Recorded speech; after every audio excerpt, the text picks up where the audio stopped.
Me, Hayner, Pence, Olette, we've shared a lot of adventures. You'll see them again. I know you will.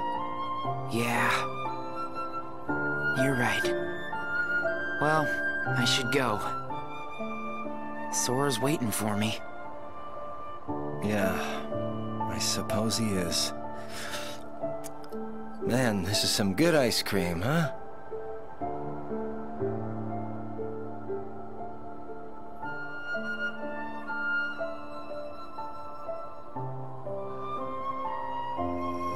Take care, okay? Right back at you, buddy.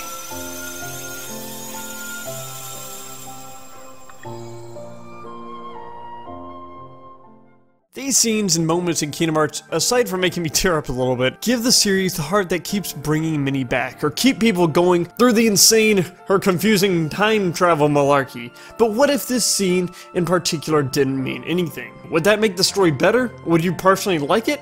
Well, with the recent trailer, this could happen, if what Mansex says is true, that Sora is trying to bring Roxas back. And if this does happen, it can affect the meaning and moments like I showed a minute ago, and take away the already fleeting meaning of death in the series. And overall, it feels like a whole can of fan service. I love Roxas, he is a great character, but there are times in stories when a character has done their purpose, where they have completed their arc and it's time for them to rest. And yes, there are some ways in which I can see Roxas affecting the story in 3, and one of those being him actually coming back, well, probably for a short time. But today I'm going to talk about how I think bringing back Roxas full-time could affect the story in a negative way. But firstly, let's look story-wise at how it wouldn't make sense, and as a whole, how it would affect the previous and future events of the story. When writing characters into a story, you write each one with purpose. And overall, if you're writing good characters, they're written with personality, background, character development, while still affecting the story in some way. Roxas is, of course, as everyone most likely knows, Sora's nobody, an empty husk who over time lost his friends and had to learn where he came from. He formed his own personality of edginess, to which he then formed back with Sora. And while very sad, his purpose for the narrative was to show us that nobody's can grow a heart, or in this case, he already had a heart, but to show that his relationship can affect others, and in fact showing that Axel could also grow a heart, and then nobody's in general can grow a heart, and then soon have Sora gain his memories and dreamed up distance, and then learn that these beings of nobodies and in general anyone can feel pain, make friends and lose friends, and then develop, and affect Sora's viewpoints of the world. The mindset of many is, yeah, bring him back, he never got to be a person himself. While it sucks, that is not how the narrative has built his character. Roxas has accepted that he is part of Sora, and even now he was whole. He was now Sora. Sora is living for himself and Roxas because they are the same person, being that Sora now knows all the things that Roxas went through. And if you bring back Roxas, what then? What will Roxas' effect on the story be? His story arc's over. Some might say he would try to become his own person. Yet what would he do? Fight? They already have enough people to fight. Run away and disappear to become his own person? In that case, if he disappeared, narratively, what was the point? Other than fan service. It doesn't affect the story in any other way other than to make fans happy. It would be near filler arc, if anything, because bringing him back didn't affect anything the story needs. I believe the story needs to focus on developing and focus on new characters or different characters such as Kairi, Sora, not Riku, and Aqua. His arc is over and he should live on through Sora. Then on the other side of him coming back, this would affect even more so the concept of death in the series. Being this series is a quarter Disney, I think Square has been held back by this concept, to which Square has not been afraid to stab people in the back in their own games. And in general, death is something that is a tricky concept in writing, but it should always come with an effect aside from making the audience feel bad. And it should be done in a way that is also plot relevant and has meaning to it. For example, I won't say what this is from because it's huge spoilers, but if you watched it you may know. In this show, the MC wants the wars in the world to all be over. So he takes over basically as the king of the world through a bunch of events and makes everyone in said world despise him. And he soon plans for his own death, with his friend behind a mask who murders the MC. And being that everyone hated him and the focus was only on him, everyone then came together after his death. A very quick summary of it, and whether in the real world it would have worked out that way, who knows, but the death in the show had purpose and effect on the story. Yet in the same show, there is also a death that is meaningless. It's of a girl that was more just killed off because she had no more purpose in the narrative, and she was just getting in the way of progression of the plot. In this showing the wasteful effect of death more to emotionally affect to the audience rather than anything else. In the case of Kingdom Hearts and Roxas, his death was to form back together as Sora so that he could wake up after the events of Chain of Memories. Also, the concept of death on a show can have huge implications or very little. Say comparing the concept of death from Attack on Titan to Avatar: The Last Airbender. One has death as an almost afterthought, as it happens all the time, and they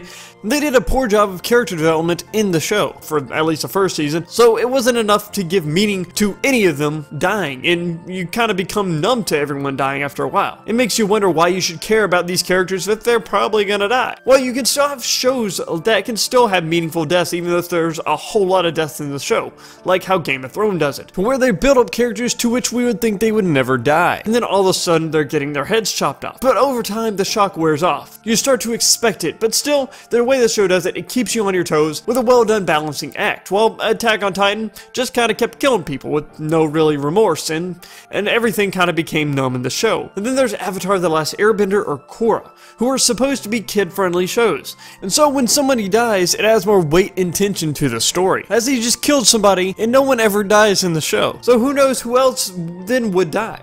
This was used great in Legend of Korra, straight up murdering somebody, and then leaving a cliffhanger off a few episodes later of a very important character maybe dying. Yet, this concept is something that Kingdom Hearts struggles with, because they dabble with people coming back to life, and people getting out of miracle situations. It's hard to ever know how much it takes to kill someone, as some organization members disappear after one fight, while others take 5 battles to kill.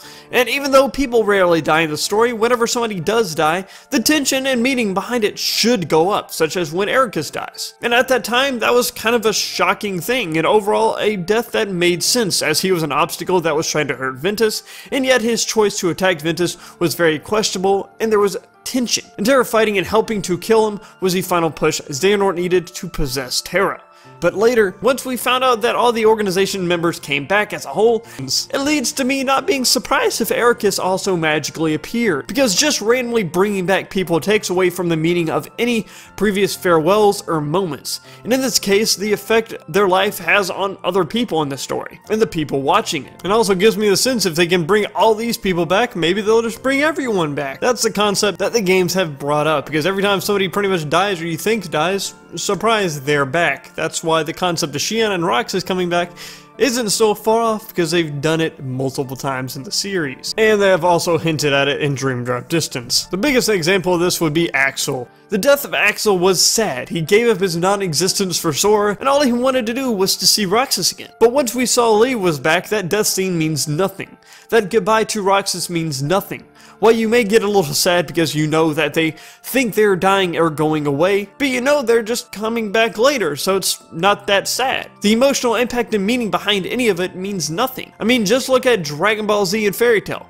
Any sense of death and sacrifice means nothing in those shows, because 90% of the time, they either actually don't die, or they just come back. There's no tension behind any of it. But believe me, I loved having Axel and Roxas around, but a lot of the times people think of how they want the story to go, and what they want, rather than how actually bringing characters like this back can overall affect the narrative negatively, and most likely negatively affect aspects of the story in the future and the past. You may be happy for a second, but you may just enjoy the rest of the story just a little less. Yet, just because I don't think Roxas should come back completely doesn't mean I don't think his character shouldn't have an effect on the story of Kingdom Hearts 3. Because like I mentioned before, in Dream Drop Distance, Sora gained many of the memories of Roxas being his pain, his friendships, and his loss. It gave Sora a glimpse into somebody else's life. And in Kingdom Hearts 3, Sora should use this to grow, to be someone who doesn't see everything in black and white, and understand that everyone has their own feelings and motives that might not be as plain to see. Sora is the MC, and aside from Kairi, probably has had the least amount of character development in the entire series. And if they don't go completely down the road like I just explained, they could go down down the road of trying to bring Roxas back, but yet Sora soon finds out that he can't do it without giving into the darkness. And even then, he may fail, showing that Sora that sometimes he won't always succeed, which is less likely because I see this, other than as Sora growing, it probably wouldn't affect the story as much and sort of could be seen as filler. Yet, there is one way it could go where they do bring Roxas back, and it isn't to make the fans happy and make Sora feel better, it will be to reawaken Ventus. And this is, I think, how it will probably end up happening, since they have already brought up the idea of Roxas coming back. And along the way, we could also get some character growth for Sora too. So this would be two birds with one stone. Yet with this way of thinking, Roxas coming back might be short-lived, as he would most likely form back with Ventus to wake him up. Because technically he is half of Ventus's nobody. And Sora probably, in order to bring Roxas back, he would turn into a Heartless again. And then probably saved by Kairi again. While this is a quick summary of how things might go, I think it is how things would play out, and it could get things moving narratively and character-wise for Sora, and for a short time make those that want Roxas back happy, which I think would be pretty cool to have him back for a short time too. Nonetheless, sometimes stories are going to be told and you'll feel pain in the loss for a character you really like. But for a well-written story, it was done with purpose. And sometimes things need to be left that way, because most of the times once you start going along the route of fan service and doing things because fans want it to, that is when the quality of the story, the lesson of the story, and for many, the meaning of the story begin to falter. And even though in many aspects of the story for Kingdom Hearts are too far gone, story-wise, it doesn't mean they can't be fixed, or that new stories can't be told, while we still remember the old. But what do you think? Do you want Roxas to come back, or do you think, nope, he's had his time, I like him, but it's time for him to go? Otherwise, if you enjoyed them, please punch that like button with your fist. My name's Arcane, and I will see you all next time. Peace out.